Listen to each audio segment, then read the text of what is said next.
CTET दिसंबर 2024 के exam dates में बदलाव हो तो गया, 15 दिन का एक्सटेंशन भी मिल गया, बट एक पॉइंट हम यहाँ पे मिस आउट कर रहे हैं। हाय एवरीबॉडी, आप सभी का स्वागत है आपके अपने परिवार टीचर्स अड्डा पे। मेरा नाम निधि अरोरा है और इस पब्लिक नोटिस में एक बहुत इंपॉर्टेंट बात है रिजर्व डेट की, जिस पर गौर फरमाना आपके लिए बहुत ज्यादा जरूरी है before you start your preparation.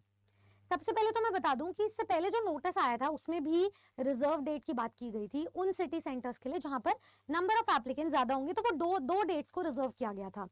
इस पब्लिक नोटिस में भी यही कहा गया है कि 15 दिसंबर को होने वाले एग्जाम में अगर किसी एग्जामिनेशन सिटी सेंटर में नंबर ऑफ एप्लीकेंट ज्यादा मिले तो एक 14 दिसंबर की डेट को भी बुक किया गया है जहां पर ये एग्जाम कंडक्ट किया जा सकता है। अब बहुत ही लेजिटिमेट बात है, अगर किसी एग्जामिनेशन में दो डेट्स है या दो शिफ्ट्स में एग्जामिनेशन कंडक्ट करवाया जा रहा है तो लेवल ऑफ कॉम्पिटेंसी भी वेरी करेगा, लेवल ऑफ क्वेश्चन स्टाइल भी वेरी कर सकता है और रिजल्ट भी हैम्पर कर सकता है। तो उसकी फेयरनेस को ट्रीट करने के लिए नॉर्मलाइजेशन के चांसेस भी बहुत ज्यादा बढ़ जाते हैं। तो सीटेट दिसंबर 2024 में नॉर्मलाइजेशन हो सकता है।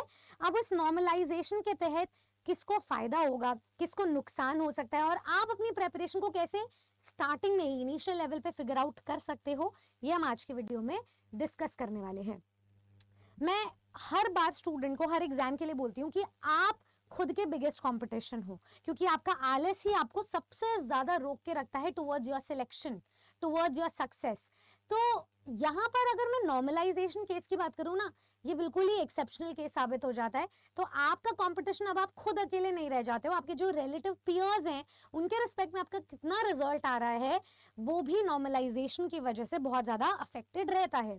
तो मैं आपको एक एग्जाम्पल लेकर बताती हूँ कि फायदे और नुकसान की बात में। मान लो दो डेट्स पर हमारा एग्जाम होने जा रहा है, 14 दिसंबर एंड 15 दिसंबर को। जिन भी सेंटर्स पर होगा उसमें एवरेज स्कोर मान लो डे 1 पे 14 दिसंबर को स्टूडेंट का है 89 और इसको हम डिफिकल्टी लेवल जो है हार्डर कहेंगे, क्योंकि 90 पर पास होते हैं और रिजर्व कैटेगरी वाले 82 पर पास होते हैं। अब अगर मैं 15 दिसंबर की बात करूं तो एवरेज स्कोर में भी यहाँ से स्टूडेंट्स ने एक लेसन लर्न कर लिया, स्ट्रैटेजी पता चल गई, या लेवल ऑफ कॉम्पिटेंसी पेपर का जो है वो सेट ही इसी प्रकार से किया गया था कि एवरेज स्कोर यहाँ पे 95 बन जाता है मैक्सिमम स्टूडेंट्स का। अब एक स्टूडेंट है जिसका 14 दिसंबर को एग्जाम था, उसके मार्क्स आते हैं 88 और वो जनरल कैटेगरी का है, तो वो क्वालिफाई नहीं कर पाएगा सीटेट एग्जाम। वहीं दूसरा स्टूडेंट 15 दिसंबर को एग्जाम देने वाला, क्योंकि इसका पेपर का लेवल इजी था, उसके 93 मार्क्स आ जाते हैं और वो पेपर को पास कर जाता है। तो यहाँ पर आप बहुत प्यार से समझेंगे इस बात को कि नॉर्मलाइजेशन होने के कारण ये जो 88 वाला बच्चा है, इसके स्कोर को 15 सितंबर के एवरेज स्कोर से नॉर्मलाइज किया जा सकता है और वो पास हो सकता है। वहीं जो दूसरा स्टूडेंट बी था, वो नॉर्मलाइजेशन की वजह से उसका स्कोर रिड्यूस भी हो सकता है, ये बात आप ध्यान रखेंगे। तो अब नॉर्मलाइजेशन से बच कैसे सकते हैं ये मैं आपको बता देती हूँ। सबसे पहले तो आपको एक्यूरेसी पे फोकस करना है, स्पीड पर फोकस नहीं करना है। सीटेट का एग्जाम जो है उसमें कोई नेगेटिव मार्किंग नहीं होती है। सबसे बड़ी फायदे वाली बात है आपकी कि आप ज्यादा से ज्यादा क्वेश्चन सही कर आओ।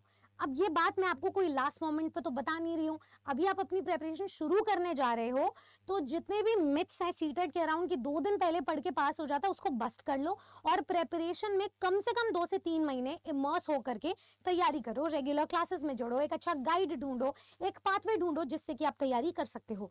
तो आपका रिजल्ट स्कोर बढ़ना चाहिए। अब कितना बढ़ना चाहिए, which leads us to our second point. आपका जो स्कोर है वो 100 to 110 प्लस मिनिमम टारगेटेड होना चाहिए। जो रिजर्व कैटेगरी वाले जो 82 मार्क्स लेकर आते हैं उनका मिनिमम 100 प्लस स्कोर का एक टारगेट सेट होना चाहिए। अब 100 प्लस नंबर आप खाली पेडागोजी पढ़कर तो ला नहीं सकते हो, आपको कंटेंट भी पढ़ना पड़ेगा। तो रिजर्व कैटेगरी वालों के लिए 100 प्लस हो और 110 प्लस जो जनरल कैटेगरी के स्टूडेंट्स है वो हो, ताकि अगर 10-15 नंबर का भी एक एवरेज वेरिएशन आता है, स्टूडेंट का स्कोर कम ज्यादा होता है, तो आप उससे अनअफेक्टेड रहो। तो सेफ स्कोर अपना लेकर चलना है, फुल प्रूफ प्रेपरेशन वाला स्कोर लेकर के चलना है, जिससे कि आपको लास्ट मिनट एंजाइटी ना हो। एक और चीज यहाँ पे सॉर्ट आउट हो जाती है, सीटेट एग्जाम के बाद में आपको किस एग्जाम के लिए बैठना चाहिए ये भी आइडिया आपको लग जाएगा बिफोर द रिजल्ट अनाउंसमेंट। ठीक है, तो कोई बहुत सारे ऐसे स्टूडेंट्स होते हैं जो वर्ज पर पास हो रहे होते हैं और वो श्योर नहीं होते कि इस बार वाला सीटेट वो पास कर पाएंगे नहीं कर पाएंगे, आंसर की कब आएगी, नोटिफिकेशन आने वाला है, हम आगे की तैयारी करें या ना करें। इनफैक्ट बहुत सारे ऐसे भी स्टूडेंट्स होते हैं जो स्टेट लेवल के एग्जाम्स दे रहे होते हैं और अगर आप बिहार में एग्जाम दे रहे हो, पर अगर आप यूपी के SC ST कैटेगरी के स्टूडेंट हो तो बिहार में आप जनरल कैटेगरी में ही काउंट होगे, तो आपके लिए वो सेफ स्कोर बन नहीं पाएगा, क्योंकि आप अभी वर्ज पर हो। तो आपको लटकने नहीं रहना, आपको फेंस पे नहीं रहना, आपके पास एक दिमाग में क्लैरिटी होनी चाहिए कि अगले एग्जाम की, डायरेक्ट रिक्रूटमेंट की एग्जाम की तैयारी मैं स्ट्रेस फ्री कर सकूं, और इस हिसाब से मुझे पास होना है सीटेट के एग्जाम में। और क्या कर सकते हैं, नेगेटिव मार्किंग नहीं है तो आपके पास पूरा चांस है, पूरा पेपर अटेम्प्ट कर आओ। ये तुक्के वाली जो टेक्निक होती है जो लास्ट में वर्क करती है, उसका भी एक तरीका होता है, उसके लिए भी एलिमिनेशन मेथड फॉलो होता है। वो मेथड्स को फॉलो करके आप नॉर्मलाइजेशन से बच सकते हो और अपने आप को एक बेनिफिट मतलब एक बेनिफिट ऑफ डाउट दे सकते हो, एक बेनिफिट के साइड पर रख सकते हो। नेक्स्ट मैं आपको बता देती हूँ रिलेटिव स्कोर। आपका स्कोर सिर्फ आपका स्कोर नहीं है, आपके रिलेटिव स्कोर से मैटर करता है। इसका मतलब आपको अपने बाकी सारे अभ्यर्थियों से बेटर स्कोर करना है। सीटेट 2024 जुलाई का रिजल्ट बता देती हूँ। केवल 16 से 17% स्टूडेंट्स पास हो पाए थे, बाकी सब स्टूडेंट्स बाहर है, फेल है। कारण उनकी लैक ऑफ कंसेप्चुअल क्लैरिटी है। अब वो कारण को आपको अपनी स्ट्रेंथ में बदलना है।